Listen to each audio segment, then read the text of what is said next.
অন্যের চোখে যা কেবলই আবর্জনা, ইরাকের নাজাফ শহরের মেকানিক হুসাইন দাউদের কাছে তাই অমূল্য ক্যানভাস। গাড়ির বাতিল যন্ত্রাংশ দিয়ে তিনি গড়ে তুলেছেন অসাধারণ সব শিল্পকর্ম। পরিবেশ রক্ষার বার্তা দেয়া এই শখই তাকে এনে দিয়েছে শিল্পীর খ্যাতি, যা এখন তার পেশা এবং বিশ্বজয়ের স্বপ্ন দেখার অনুপ্রেরণা। রাস্তার বুকে অকেজো হয়ে পড়ে থাকা গাড়ির যন্ত্রাংশ, পুরনো টায়ার আর মরিচা ধরা লোহা, এসবই শিল্পী হুসেন দাউদের মূল উপকরণ। তার সৃজনশীল হাতে পড়ে এই ফেলনা জিনিসগুলোই হয়ে উঠেছে এক একটি বিস্ময়কর ভাস্কর্য।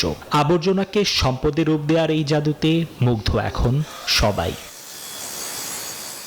শুরুটা ছিল কেবলই এক শখ, কিন্তু তার এই ব্যতিক্রম ওদের স্বপ্ন পূরণে পাশে থাকতে পেরে আমরা গর্বিত।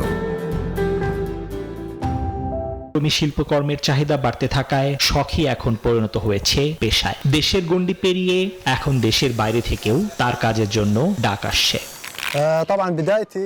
অনেকে আমার কাছে বাতিল জিনিস দিয়ে গড়া শিল্পকর্ম চাইতে শুরু করে, কারণ তারা এগুলো খুব পছন্দ করে। এরপর থেকেই এটা আমার ব্যবসায় পরিণত হয়েছে।